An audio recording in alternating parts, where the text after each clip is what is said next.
Shabbat Shalom, saints, and welcome back to Wakefulness Theology. My name is Messenger Paula. Today, we are still in transition between the last part, which was the word, which is the sword, and the next part, which is the shield.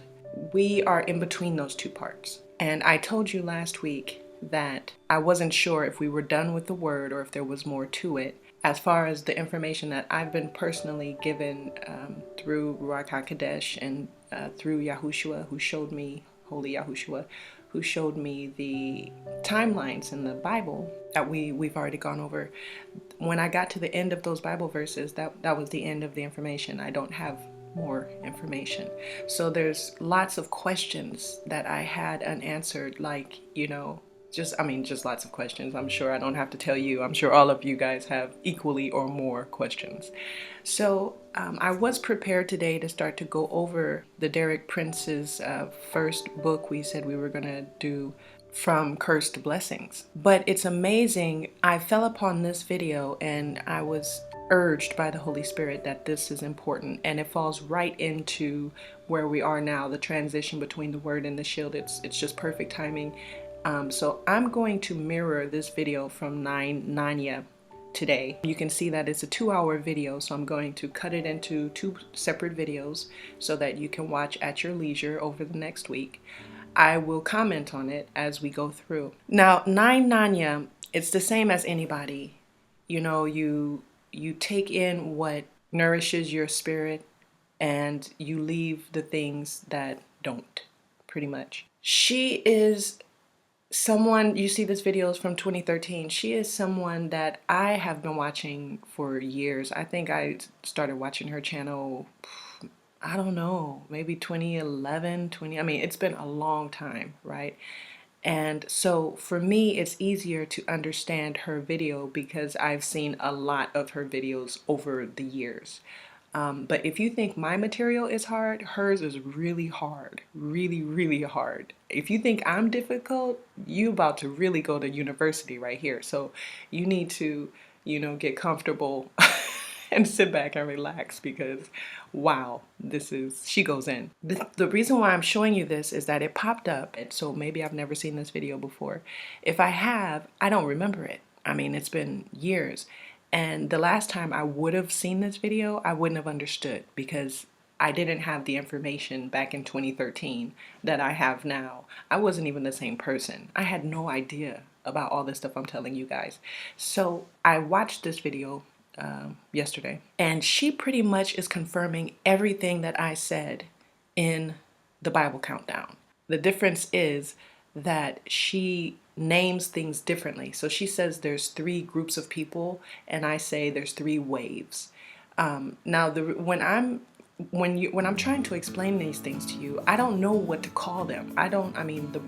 For example, the Wakefulness Theology, the letter lines, the holy letters, they call one group the posterity. They do give certain names for certain things, but for other things, I don't know. I just use the words that I have to describe what I understand. So she's doing the same thing, except she's using different words to describe what she's talking about. But at the end of the story, it's the same story with different names. Do you know what I mean? So she's talking about the 3 groups of people. I say the 3 waves. She's talking about pretty much the same span of time. Pretty much, But the reason I'm sharing it with you is because I feel like her information fills in the gaps that I have in my information, and also it confirms, and also it gives more information that I don't have for what happens after. So I told you guys that the second wave of people are going to be going between 2026 and 2032. I said after 2032, 2033, that's when things get really, really bad. That's when the posterity start their ministry and they get pushed into action, around the 2029 year. After 2032, 2033, I don't have any more information, and she does. So this can give us some more clarity on what happens as far as the order of events. And again, saints, this is very simple. Once you hear her out, and then you compare it with what I've been given, and then you compare it with what you've been given. And if you haven't been given anything yet, you pray on it and he will give it to you. and for me, it's not important to fight about what are we going to call the groups or fight about anything like that. That's not even important. The most important thing is that you have a general idea in your mind about how the events are going to be falling, so that you're going to be ready. You're going to be taking advantage of the time that we have to prepare. You're going to be taking this seriously, and you're going to be motivated because you know that there is an escape, saints. There is an escape. Also, as far as the timing, like I said, she really confirms that. So we're going to look at all of that. Also, I wanted to point out that I've been talking a while about, last year I had the dream on December 6th, and the dream said 4.5 years, 4.5 years. Over and over, I had this dream all night, 4.5 years.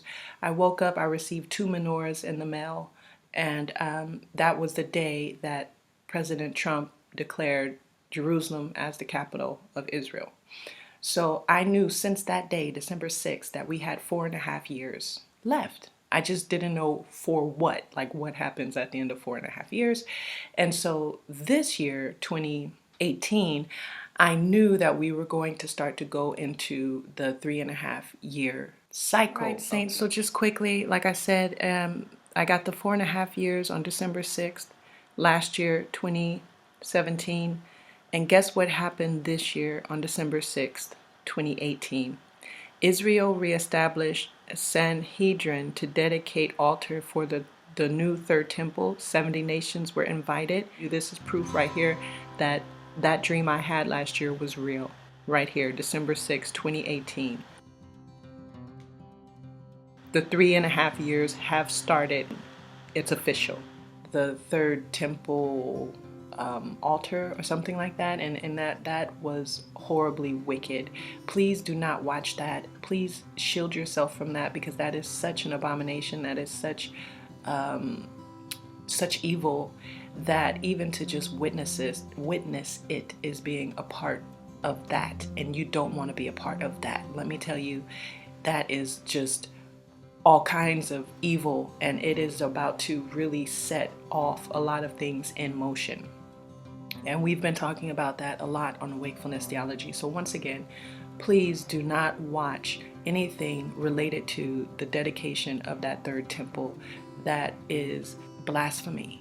It is blasphemy. We are the temple. We are the temple. Our bodies. We are the temple. Okay? We don't need to build another stone temple. That temple that they are building is for the Prince of Persia. All right? So please don't be involved in that at all, in any way. So on the last day of Hanukkah, which literally means dedication, a new altar built in accordance with all the Jewish laws pertaining to the temple vessels, and they actually did it on the 10th, which is the last day of Hanukkah. So Holy Yahushua came to me in that dream on December 1st. We're in it. We are full on in it here. So she's going to go through and she's going to explain in detail about how a lot of the book of Daniel has been fulfilled already by President Obama's presidency. And you will see she's going to break down all of that. She even explains 777, which I find interesting, because I said a long time ago, I said that, that's a process that we go through, the 777, 555 and 222. 777 is the calling, the beginning of the process, and 222 is boarding the ark, right? 555 is finding your way to the holy place and the most holy place. So she goes through and she shows, as far as the timing is concerned, how 777 is significant. And it's just like, wow, the way that these holy letters manifest. That's why I said they're multidimensional. So in so many ways they are reflected, they are alive, right? And so she gives you a different understanding of 777 here, which is great. Now, what she is explaining is that we're not talking about rapture doctrine. This is something that's also very important to understand. It's not rapture doctrine. I've been here in Paris. It will be 20 years in June 2019. It will be my 20-year anniversary here in Paris, France. So I have not been exposed or ingrained with this indoctrination. So I don't even know what it is. So I know what it is because as a child, I went to church a little bit. But what I'm talking about is not the American rapture doctrine, and neither is she. I'm talking about what I was directly taught from Ruach HaKodesh and Yahushua HaMashiach, and she is talking about what she has learned through her own individual, private, autonomous study. Okay, so this is not the rapture doctrine. Actually, that's why I call it the escape, and so does she, because in the Bible you see right here it literally says escape. Luke 21:36. That's why we say escape and not the rapture. So here she breaks down Matthew, Mark, and Luke, and she explains how these are code. She explains the code words, and she does the same work that I do. It's very different, completely different, but it's the same idea where you have to find these words in the Bible, in the language, in Yahushua and Yahuwah's holy language. You have to understand what are these words key for, and the way that you find that out is you have to go and you have to match it up with different texts. And then once you find out what the definition is through different texts, then you have to put the pieces together. And then that's how you see the picture. It's a work. It's not something you can just read on the surface. It's hidden and it's coded and it's broken into puzzle pieces. Do you see what I mean? So she breaks that down here to show how this is code for the escape. And this is something that she answers for me because I know that the leaders, the second group, I know that Holy Yahushua calls us and we fly into the clouds. The thing that I don't understand is it says that we're there for 3.5 years. So I was like, does that mean that we're in a heavenly place or a different dimension, somewhere safe, not on planet Earth, somewhere else? Safe for 3.5 years, and then from what I understand, after that 3.5 years we go to heaven. Now she says that we come back to earth. She gives a different perspective, and like I said, you use hers and you use mine and you put it with yours, but there's a lot of confirmation that she has in here. She's saying nearly the same thing I'm saying in so many different ways. It's just amazing.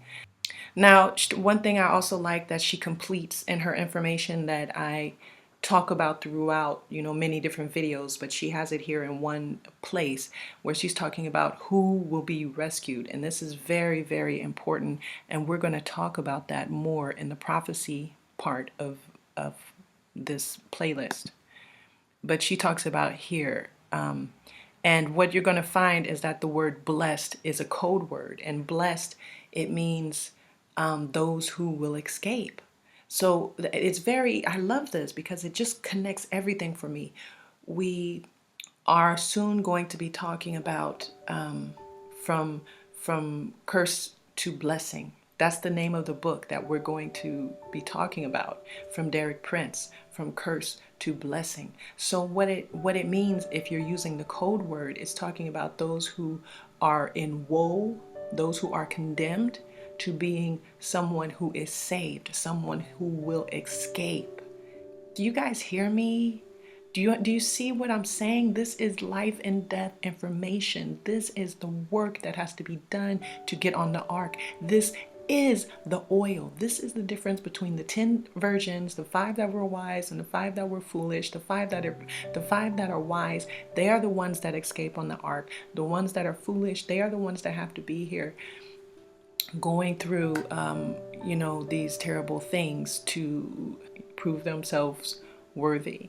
Okay, so if you want to escape, that's what we're talking about. If you want to escape, you need to make sure that right now in your life, you are not cursed, but you are blessed, because the blessed are the ones that are going to go. So we're always thinking like blessed just means having some money, having good health, having nice teeth, having some friends, having some food, you know what I mean? That's not what we're talking about. We're talking about those who will escape. I hope this is putting some fire up under all of our butts, because this is real. This is real. Israel, this is real.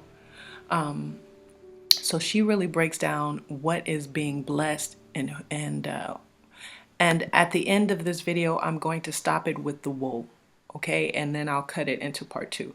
So without further ado, enjoy Sister Nainania's first part of her video, and I pray that you are blessed. I might come back with some more comments at the end. All right, Saints? Talk to you soon. Hey everybody, I hope you're doing well.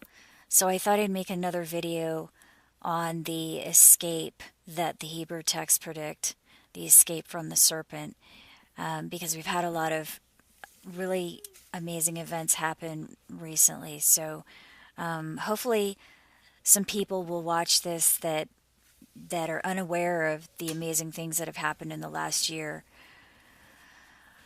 So basically what we're going to cover in this video is, first of all, why we even take the Hebrew predictions seriously. Then we'll talk about what they predict for the future with regards to this escape, who it will happen to, in other words, who will escape, when it will happen, how it will happen, and then I'll go into the 5 events that the texts say will precede the rescue and show that they've already occurred. So basically, why do we take the biblical stuff seriously? I mean, isn't it nonsense? Well, it's really simple. Personally, I take it seriously because I can see that it's accurately predicting the future.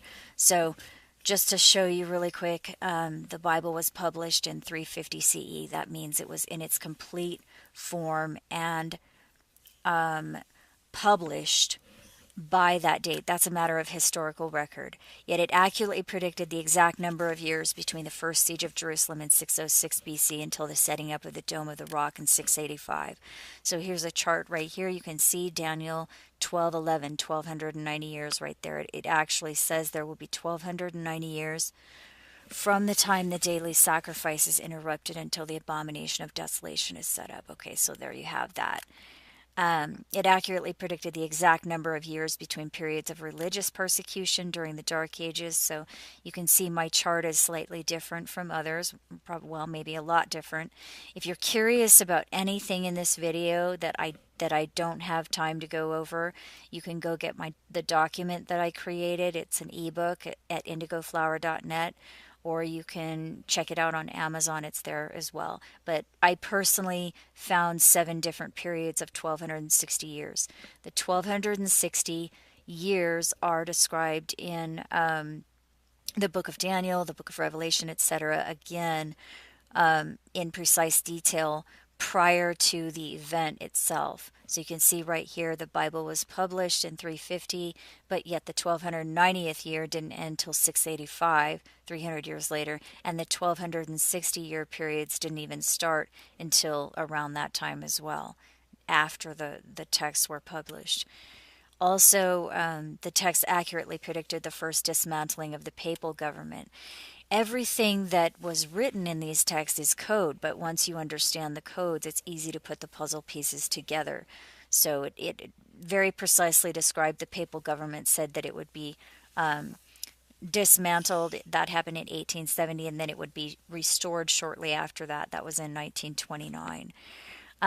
Some recent events that have happened exactly according to what was written in these texts is the exact number of years from when Israel would become a nation until Obama was born, and the year he became president of the United States. So in Daniel 9:25 it says there will be or from the going forth of the decree to restore Jerusalem until the anointed one, there shall be 7 plus 7 and 62 Shavuots. So you can see there were 7 plus 7 years after the UN declared that the Jews should be able to move back to Jerusalem. And then, of course, the country of Israel was established 6 months after that.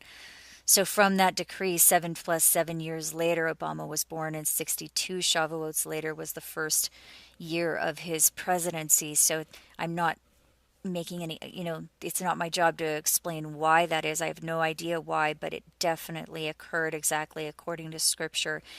Again, if you want to see the proof for the definitions of these words, that yes, this does mean 7 plus 7, and yes, that this, and all of that, then again, you would need to go read the book, because this video will end up being 4 hours, and we can't do that. I don't want to do that to you. So we saw that occur right there. That's Daniel 9:25. Then the exact number of days from when Obama took the oath of office until the steel beam that he signed was placed in the One World Trade Center. That was also written about in the book of Daniel. So Daniel 12:11 says, from the time that the position shall be taken, from the time the positions shall take oath until the idol of terror is placed in the hallowed fortress shall be 1290 days, and blessed is he who's longing for and reaching for the 1335 days, which ended up being the Feast of Trumpets. The Feast of Trumpets is the one day of the year that millions of Christians hope for the rapture. Millions of Christians believe that the rapture will occur on the Feast of Trumpets. So that actually did happen. People were longing for that day, just like it says in the book of Daniel. Also, notice there's a 40-day period from this final 1290th day until the 11-year anniversary of September 11th. So that's interesting right there. So far, we have, out of the major events that Daniel talks about, and also that Revelation 12 talks about, I've counted 7 major events that need to occur in order to. There are 5 events that precede the escape. Let me put it that way. So the escape from the serpent. There are 5 events that have to occur before that occurs, and there are a total of 7 events that I'm focusing on in this particular examination.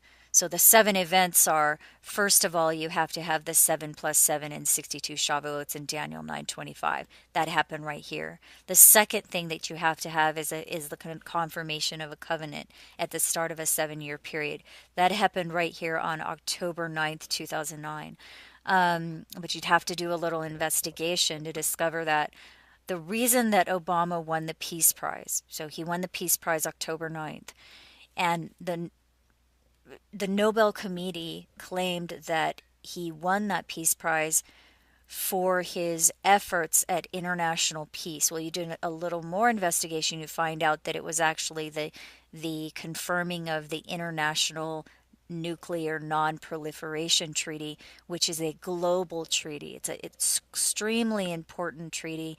Every single country on the planet except for 4 countries have signed this treaty. Incidentally, 2 out of those 4 countries that have not signed this treaty are Israel and Iran. So that's why, everybody's worried about what they're going to do, because they haven't signed that non-proliferation treaty, agreeing to not have nuclear war. So that was a major event right there. He confirmed this international worldwide treaty right after the 62 Shavuot. So that is the second event that has to occur according to the text before the escape can happen. So that did happen right here, perfectly in context. It has to occur within the context itself, and it did. The 1290 days is the third event that must occur prior to that escape. We'll talk about that later, because it says in Matthew 24, when you see the idol of terror stand in the hallowed place, then flee into the mountains. It's all code for the escape right there. So this does have to happen prior to the escape. So this is the third thing that did happen, perfectly in context with everything else. Right here. The fourth thing is the 1335 days, which have to also occur right along with the 1290 days, and we did see that occur. Like I said, it says, blessed are those who are longing for and reaching for the 1335th day, which landed on the Feast of Trumpets.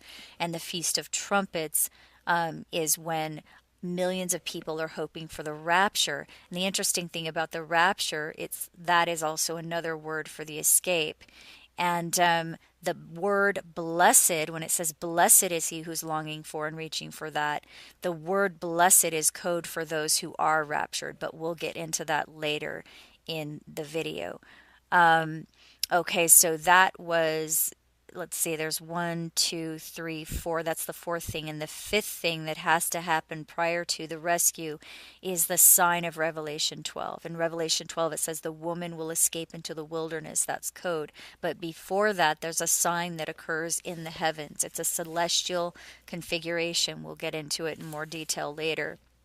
But that did occur October 16th, 2012. The last time it occurred was approximately 500 years ago, and the next time this configuration will occur is 500 years from now, so it's extremely, extremely rare. The biblical text also, well, this is one other thing that's interesting. The exact month and day that Obama was in Israel is the day that Jesus rode into Jerusalem. So we know back here this word is Mashiach or Messiah or anointed one. And of course we know that Jesus was the Messiah and the anointed one. So it was very interesting that Obama arrived in Israel precisely in the center of this 1 week period, starting from when he won the Peace Prize for confirming the nuclear non-proliferation treaty. So exactly 1,260 days later, on March 22nd, he was in Israel. Well, he arrived in Israel March 20th and left Israel on March 22nd, which is extremely important because that is the exact window for Nisan 10 when you consider both groups of Jews. There's two different groups. One group observed Nisan 10 from the new moon and started it on the evening of the 20th until the evening of the 21st. And the other group observed Nisan 10 from the first crescent of the new moon, which started on the evening of the 21st until the evening of the 22nd. So that was amazing right there. The only thing that I'm really trying to impress upon people is that there's no way this is coincidence. I mean, you may not believe that this is actually the final week that Gabriel was referring to in the book of Daniel, but it's definitely not a coincidence. So all of these things have occurred perfectly, exactly according to scripture. Again, if you need to see those translations, the definitions of the words, and you want the links to the concordances, and you want that I used, and you want links to the articles and everything, in the book that I wrote for this, I wrote it for that particular reason, so that people who really want the absolute evidence for this can have it, because I cite all the sources in there. I show pictures of the definitions and all of that. So that's there. But that is, basically why we take this stuff seriously. There's more. There's actually the exact number of points the stock market crashed in 2008, followed by the exact number of years until Hurricane Sandy hit New York. So in the book of Genesis, in the story of Noah's flood, it says the 777 happened 4 to 5 years before the flood. Well, in 2008, on September 29th, the stock market crashed 777 points, which occurred on the standard Feast of Trumpets that year. And 4 years later, Hurricane Sandy hit New York, and that was the worst flood New York City ever experienced in its history. So that was interesting as well. And so when we realize that the One World Trade Center here, that the steel beam that Obama signed placed in the One World Trade Center exactly 1,290 days from when he took the oath of office the first time. When we see that every single prediction, or I guess prediction's not really the correct term, but I'm what was written in the book of Daniel is perfectly lining up with these events that are happening here, and they're all in context. So this puzzle is fitting together perfectly. Again, I can't explain to you why that's happening. It's simply my job to tell you that it is happening and that it's definitely accurate. It's definitely true. This is happening. And it has to do with New York City. So at this point, the city and the hallowed thing that we're talking about is New York City and the One World Trade Center. We're told that the city and the hallowed thing will be destroyed by a flood in the midst of the week. So, do we know definitively that this right here is the week, the final 1 week? No, we don't. But like I said before, the only thing I'm trying to prove to you is that if there are 7 events that are due to happen and 5 of them have already occurred precisely according to the way they were written, then it's highly probable that the last 2 events will occur as well. And that's all I'm trying to say here. So again, the first 5 events that have happened that precede the escape are the 7 plus 7 and 62 Shavuots right here. That's the first thing. The covenant confirmed after 62 Shavuots. That's the second thing. The idol of terror placed in the hallowed fortress 1290 days after the oath was taken. That's the third thing. The 1335th day. The longing for the blessed longing for the 1335th day. That is the fourth thing. And the fifth event is the sign, the celestial configuration that has to occur in the sky. So all of those things have happened again, in the all of them in the right context. They all are belong to the same context, which is required. So they fit together perfectly. And the only 2 things left out of these 7 events that I've been focused on are the destruction of the city and the hallowed thing and the escape. So there you have it right there. So those accurate predictions that I just showed you, that's just a few of the accurate predictions that are in the biblical text. So I don't want you to think that that's everything, but that's just a few. There's a whole lot more, believe me. It's very interesting. But so let's just talk about what the massive rescue is about. What do the texts say about the escape from the serpent? The texts tell us that it is a massive rescue of a multitude of people of all nations that will occur suddenly in the blink of an eye. So Jesus said, when you see these things that I've been telling you about, look up, because your departure is coming soon. So he gave a whole list of things that were going to happen. And in Luke 21, Matthew 24, and Mark 13. So when you see these things start to occur, just like I showed you, all 5 of those major events that have happened exactly the way they were written, Jesus says, when you see that, when you see those things happen, look up. Why are you looking up? Because that's where you're going. Because your departure is coming. So watch the events that are playing out. Watch what's going on around you and pray that you will be accounted worthy to escape all the things that are about to come to pass. So where are you going? He says, then we which are alive and remain shall be caught up together to meet the Lord in the atmospheric region. By the way, this is the basis of the rapture doctrine. I'm not talking about the standard rapture doctrine here.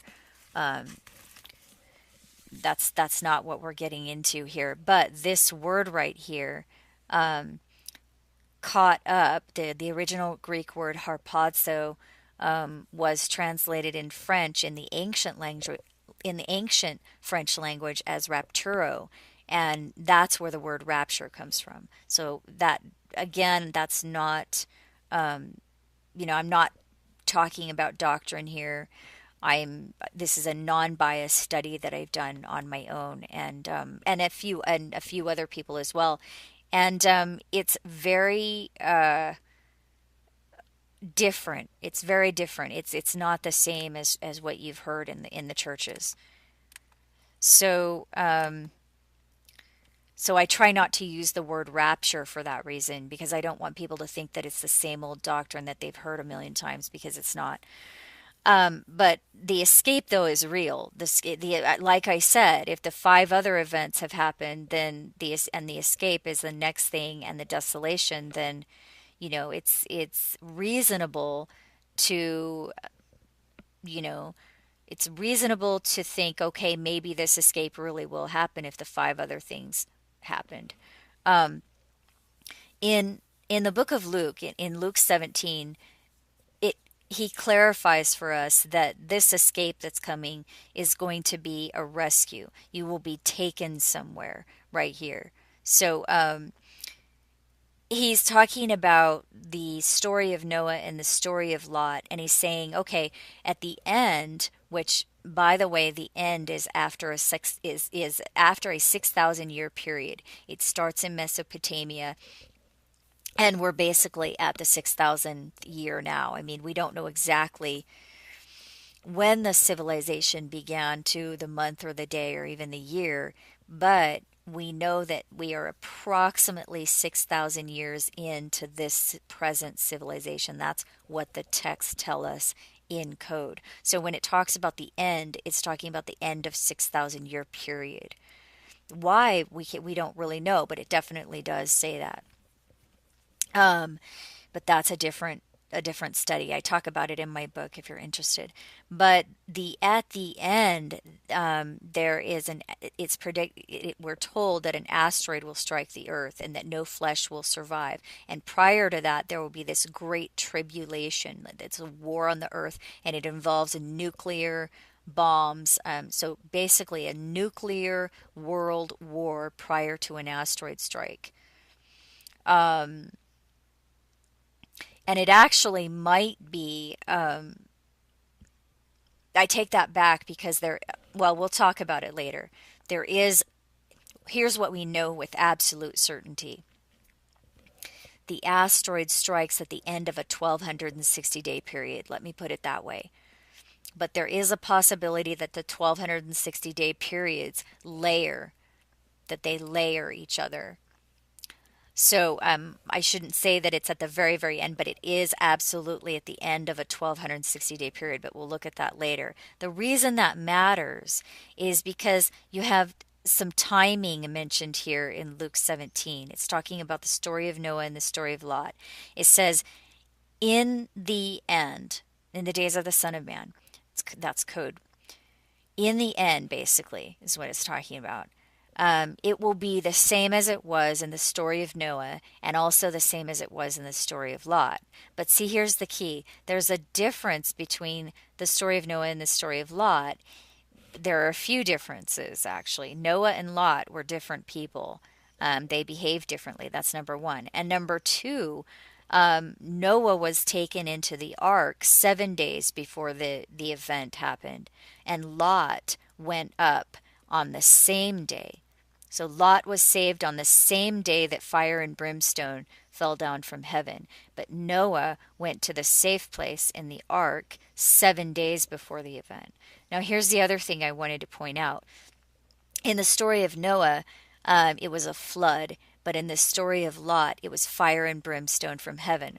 Well, how could something be, if Luke is saying, I'm sorry, well, this is Jesus talking here. If Jesus said that the event, the apocalyptic event in the future, that event is going to be like what happened in the story of Noah and the story of Lot, then the fire and the brimstone and the flood must be associated. Okay, so here's what it is. The apocalyptic event that is described in the book of the Apocalypse, or in other words, Revelation, that apocalyptic event is an asteroid strike. We know that, and I'll get into that later. It's an asteroid strike, and there are two asteroids. One of them, this is what the texts tell us, the biblical text.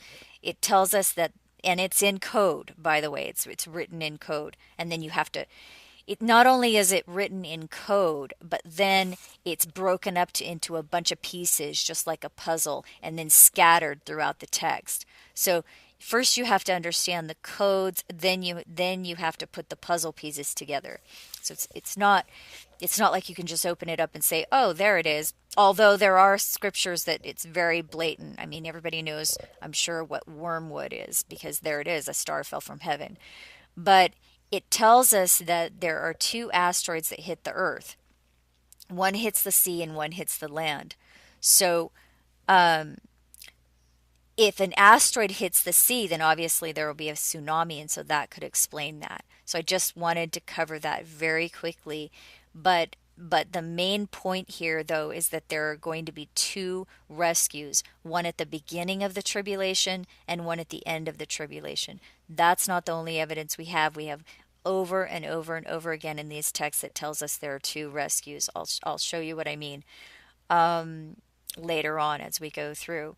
Okay, so one will be taken and the other left. It's going to be just like it was in the days of Noah and the days of Lot. Noah goes at the beginning and Lot goes on the same day of the event. So Noah goes 7 days before the event, and Lot goes to the safe place on the same day of the event. Okay.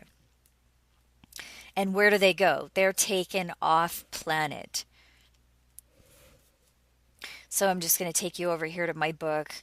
This is the PDF version of my book. This is what is on indigoflower.net. And we're just going to go over to this chart here. To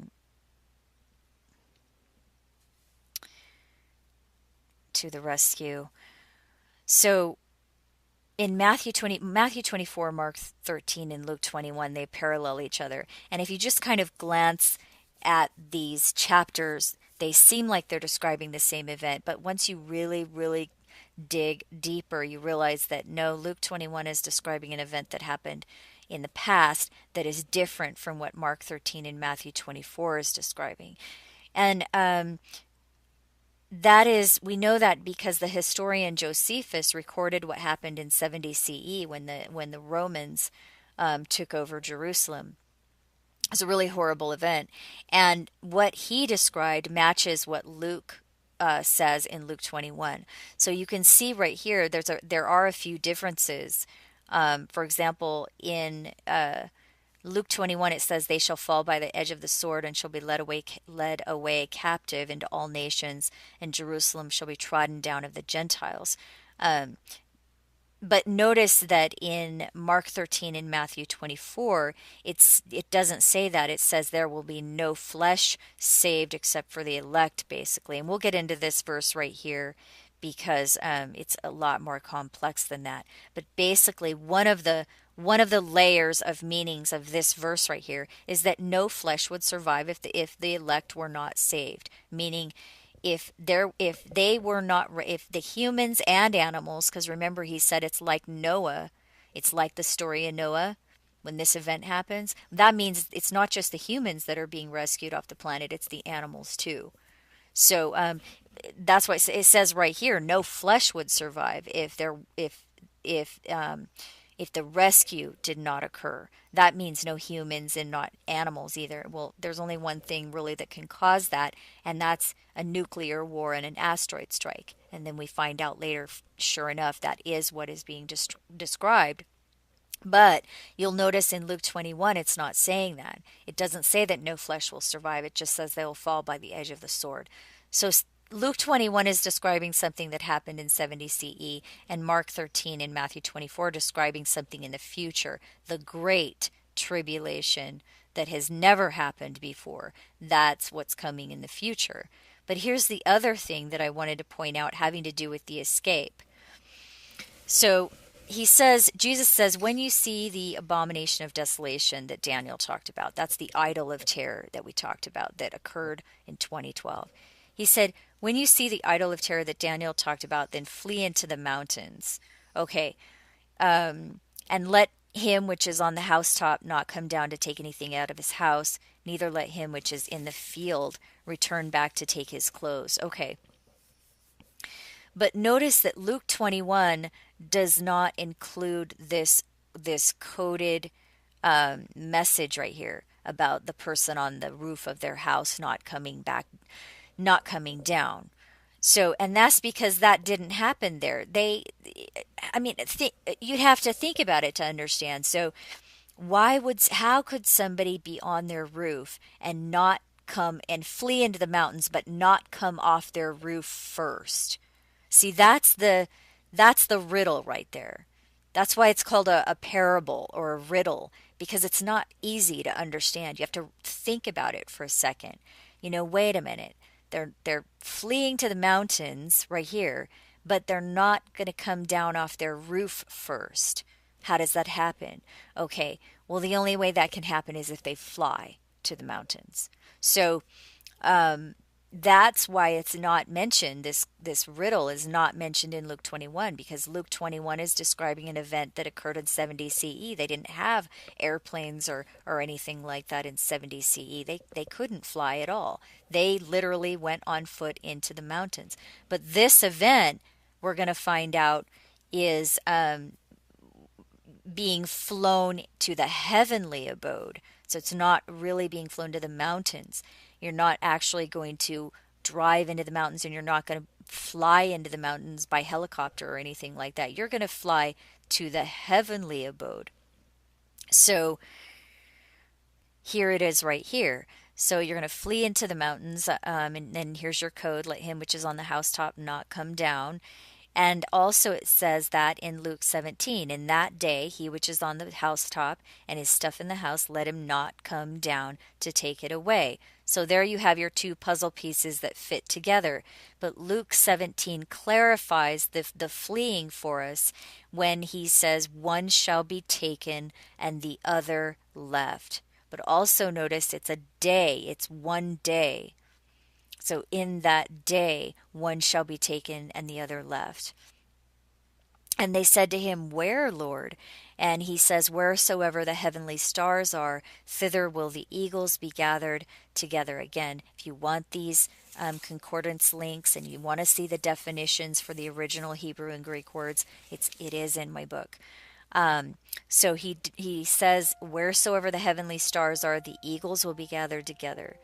So in Revelation 12, that's our puzzle piece that fits into this. It says, and to the woman were given 2 wings of a great eagle, that she might fly into the wilderness, into her place.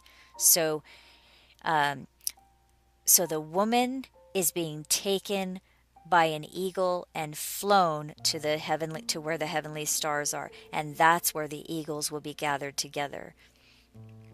Then we which are alive and remain shall be caught up together to meet the Lord in the atmospheric region. There you go. They will be taken in that day. So this is an event in the future that's at the end. It has to do with an asteroid strike.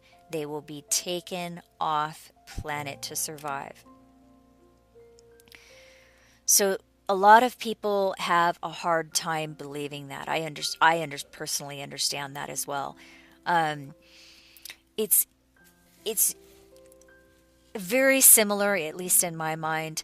I think, well, how would someone feel if you went back in time, let's say, and maybe you couldn't go back in time yourself, but you could write a story and send it to someone who lived, say, 1,000 years ago.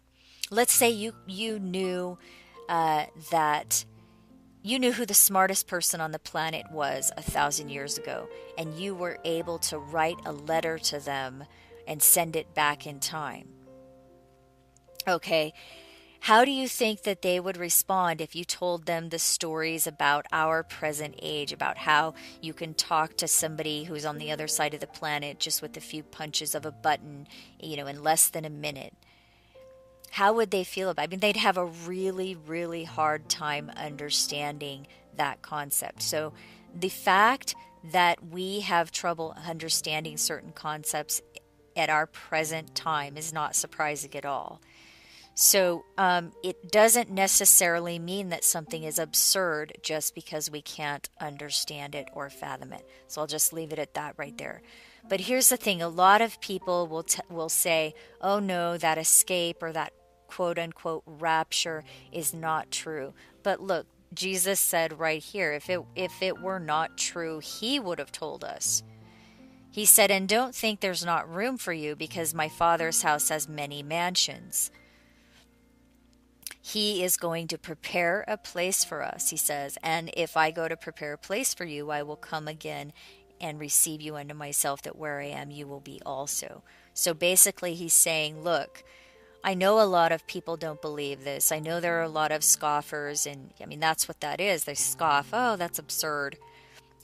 Of course there are, because they haven't, well, we'll just leave it at that and say, this is his point. He's saying, look, you're listening to them. They're telling you it's not true.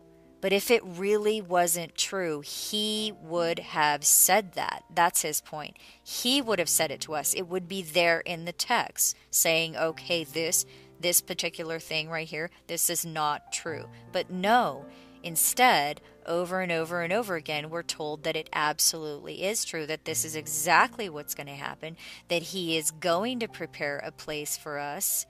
And that if he's going to take that time to prepare a place for you, then he's definitely going to come get you and take you there. And you're going to where he is, which is in the Father's house. So let's just look at some code words. Fly like a bird to your mountain. So this is in Psalm 11. It says, I trust in the Lord for protection. So why do you say to me, fly like a bird to your mountain? Well, they didn't understand it in the ancient times, but it's because it's code. It means that you are going to fly to the upper off planet. You're going to fly to the upper atmospheric region.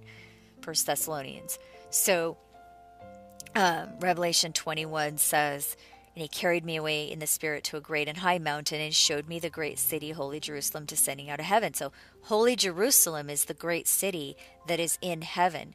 And he went to the great and high mountain to see that great city. So the mountain represents the place of God, just like it says when Moses went up to the mountain of God. The mountain is the heavenly abode. That is where you will be flown to. You will be flown to the heavenly abode. Okay, so who will be rescued? Revelation 12:6, and the woman was saved by flight into the wilderness, where she had a place prepared of God, that they should feed her there 1260 days. So Jesus said he's going to prepare a place for you. Jesus goes to prepare a place for you, and that's the woman. The woman goes to the place that is prepared. Okay. After this I beheld, and lo, a great multitude, which no man could number, of all nations and kindreds and people and tongues, stood before the throne. Where is the throne? The throne's in heaven. And before the Lamb. Who is the Lamb? Jesus. And Jesus said, where are we going? To where he is. He's where the throne is. And he's feeding them there.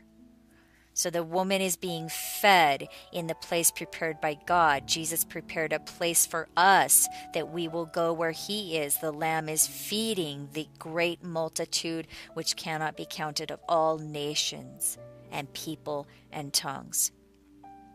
We have more confirmation in Revelation 11. And the angel stood, saying, rise and measure the temple of God, which is in heaven, and the altar, that's the Greek word, and them that worship therein. So this is very important. He's measuring those that are inside of the temple in heaven, the temple of God, which is in heaven. So who is in there? Right here it says, the court that is without the temple, do not measure that, because it is given unto the multitude. This word is Gentiles in the King James, but it means multitude. And the holy city shall they walk underfoot 42 months. Okay, where's the holy city? It's in heaven. The multitude is walking the holy city in heaven for 42 months right here. How long is 42 months? If you divide 1260 days by an average of 30 days per month, you end up with 42 months.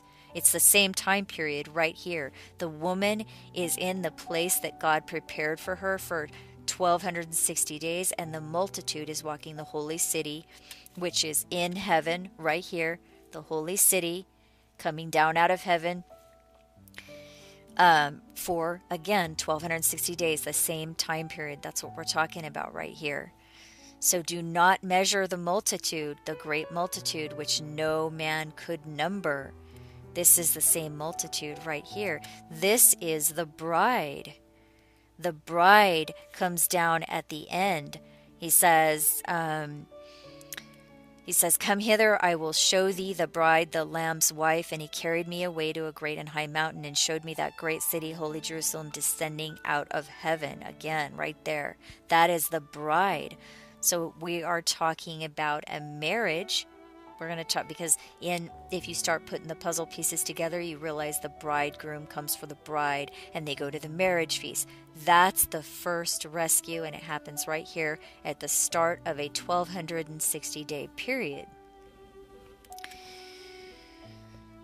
So some people, religious doctrine does not believe that. They have a very different idea. They believe that the woman is Israel, or the woman is the remnant, and all kinds of different things. But here's what we have right here in Matthew 22. The remnant are those that were invited to the wedding, but they were not worthy. So he says, the kingdom of heaven, which we know as the heavenly abode, is like a certain king which made a marriage for his son. So again, we have the marriage reference right here. The marriage represents the first rescue. We know that because in Matthew 25, it says the bridegroom came to get, or the 10 virgins went forth to meet the bridegroom, and the bridegroom was delayed. But the bridegroom came back at midnight and only took 5 of the virgins and left the other 5. So remember, there are 2 rescues. One group goes first and the other 2 there are 3 groups of survivors. We're going to get into this later, but there are 2 rescues. We'll talk about this later in the video. One group goes at the beginning and the other 2 groups are rescued at the end. So at the beginning, the remnant are invited, but they refused. They would not come. So he invited them again, come into the marriage. The marriage is the first rescue. And the remnant made light of it and went their ways, and they killed the servants that invited them. So they were not worthy to go. So the remnant do not go in the first rescue. We have confirmation of that again here in Revelation 12. It says the remnant are those which keep the commandments of God and have the testimony of Jesus Christ. Okay, but the woman escapes right here in Revelation 12:14. She flies into her place, but the dragon was then wroth with the woman because the woman escaped, and went to make war with the remnant of her seed. So the remnant are those that are left behind after the first rescue. This word right here, it literally stems from a word that means left behind. So there you have it right there. Jesus said right here, therefore I say unto you, the kingdom of God, which is the heavenly abode, shall be taken from you and given to a nation, bringing forth the fruits thereof. We have more confirmation in the book of Esther. We're told the story of a king who made a feast, and on the 7th day of that feast, he invited the queen Vashti, the beautiful queen Vashti. But Vashti refused to come to the feast, and so Esther was taken instead. And then Esther became the bride of that king. So Esther literally is the bride. In that story, Esther becomes the bride. So Esther represents this bride right here that descends out of heaven at the end. And why does this bride descend out of heaven at the end? Because the bride goes up to heaven 3.5 years before that. This 1260 days right here, divide it by 30 days per month, you get 42 months. You divide 42 months by 12 months in a year, and you get 3.5 years. So this time period right here is 3.5 years. The bride goes up. The great multitude of all nations goes up to the heavenly place for 3.5 years. Okay, so I just want to come in here quickly because here is one of the places where we have a different interpretation. The message is the same, the end of the story is the same, but the interpretation is a little different here. Whereas what I talked about in the Bible countdown was that these verses that she's mentioning, Revelation 12 verses, she's taking it as a literal movement to the other realm, which I do believe will happen. But the specific verses that she's talking about is what I interpret as happening right now, not in a physical sense, but in a spiritual sense. So we are spiritually right now going before the throne. We are spiritually right now having these things occur in our spiritual lives. And the physical part of the movement happens later in the verses, Revelation 12. Later in those verses, we have the physical movement. So that's just a difference of, the way that we're seeing the what we're being taught and what we're learning, but the end result is the same. So I just wanted to point out that. Okay, but so we know that those that go in the first rescue, it's the multitude of all nations and all tribes. But if these people are all different from each other, if it's a diverse group, then what do they have in common? Well, they have their attributes in common. So, for example, right here in Psalm 15, it says, "Who can live on your holy mountain?" We know what that is. That's the heavenly abode. Only those who live pure lives, meaning they do what is right and speak the truth from their hearts. They don't say bad things about others. They don't do things to hurt their neighbors. They don't tell shameful things about those close to them. And I thought this was interesting down here. And they refuse to testify against an innocent person, even if someone offers them money to do it. I mean, this was written by some accounts thousands of years ago. So that was pretty interesting, I thought. So those are some attributes that it's saying, okay, those are the people that go. But another code that we have for those that go in the first rescue, the escape from the serpent, is the word blessed. Blessed are they which are called unto the marriage supper of the Lamb. So that marriage represents the first rescue. They are going to where the Lamb is for 3.5 years in that heavenly abode. Who are they? They are the blessed. So blessed is he that longs for and reaches for the 1335 days. Remember, we had that happen right here. Blessed are those who were longing for and reaching for the Feast of Trumpets, those who were hoping for the rapture, basically. So blessed are those that are hoping for the rapture. Okay. Blessed is he that hath part in the first rising. I think this one was the most convincing for me. Those that are blessed are those that go in the first rising. It tells you that right there in Revelation 26. By the way, this word rising, the word mountain, and we'll get to this later, the word mountain originally meant rising before it was translated as mountain. We'll go into that later. And the other thing about this is that Jesus also in Matthew 24 says that the fleeing to the mountains is a rising, quote unquote, but we'll get to that in a little bit. So blessed are those that have part in the first rescue. This is referring to the rescue right here, this rising right here. So what are the actual attributes that these people have? Well, we find it in the code word blessed. So blessed is he that blesseth thee, as opposed to cursing thee. Blessed is he whose transgression is forgiven. Blessed is he that considereth the poor. Blessed are the poor in spirit. Blessed are they that mourn. Blessed are the meek. Blessed are they which do hunger and thirst after righteousness. Blessed are the merciful. Blessed are the pure in heart. Blessed are the peacemakers. Blessed are they which are persecuted for righteousness' sake. Blessed are you when men shall revile you and persecute you, and shall say all manner of evil against you falsely. Come, ye blessed of my Father, inherit the kingdom prepared for you. Blessed are the poor. Blessed are you that hunger now. Blessed are you that weep now. Blessed are they that do his commandments, and blessed is he that reads and hears the words of this prophecy. So those are some of the attributes, I guess you could say, of the people that belong to that multitude of all tribes and nations and languages. that will be rescued at the start of that tribulation period. Okay, so if those are the ones that go at the start of the tribulation, then who are the ones that stay? Well, by default, obviously it would be those that are woed, because in those scriptures it says, "Blessed are these," and "Woe unto those." So when it says in Revelation 12, it says, "The woman is saved by flight.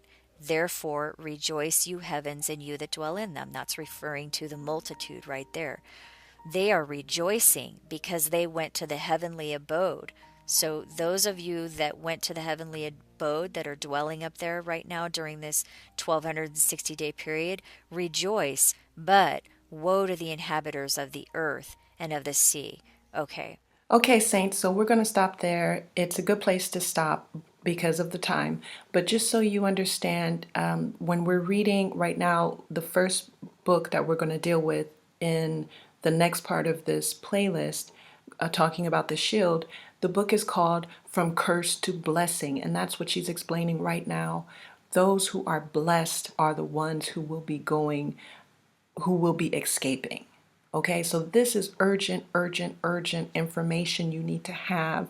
You need to know this, and you need to be doing the work to make sure that you are going from curse to blessing. You need to make sure that you are among the multitude of people who are blessed and who will be escaping.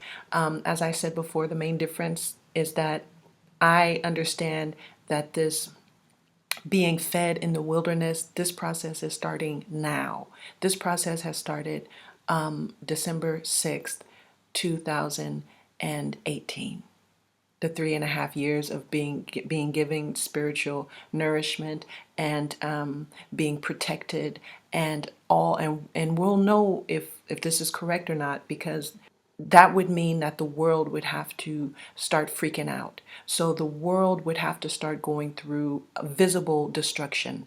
The world would have to start going through, what is the word? Chaos, revolution, upheaval. Upheaval is the word. So if that would be our confirmation of knowing that we are indeed in the Revelation 12 verse, with the woman being protected in the wilderness and fed, because we would see the upheaval happening around us, and at the same time we will be protected. We will be getting this spiritual nourishment that we have right now. We will be getting closer to the Father. We will be called and be having those dreams and those spiritual experiences of being on the mountaintop, being in heaven, being with Yahushua, and being in front of the throne, and so forth. That's how we know if these events do actually happen more and more and more over the next 3.5 years. That's how we know that that is being fulfilled. Okay, so Saints, I hope that you're well. I think it's good to put this video into 2 parts because it's so thick. The material is so thick. You guys have to be reading the books that I told you last week, Derek Prince. You need to be, going through these scriptures that I've talked about, that she's talked about, and understand this for yourself, assimilate this for yourself in your own mind and in your own spirit, and pray on it and digest it. So I think it's a good place to stop.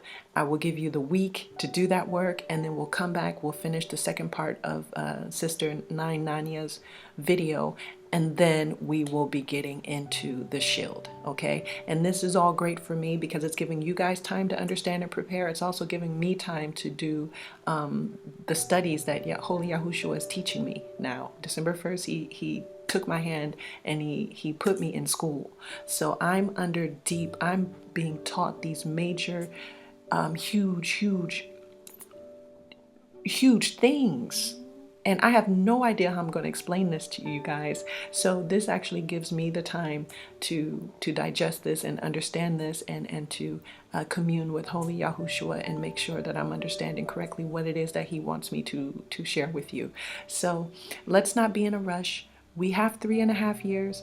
We're going to be preparing ourselves and slowly be becoming the 153 true spiritual Israel, mature sons of Yahushua HaMashiach, the 11:11s. Yes, saints, I love you very much. I pray that this was a blessing. I hope that you understand. And Be well, saints. Shalom.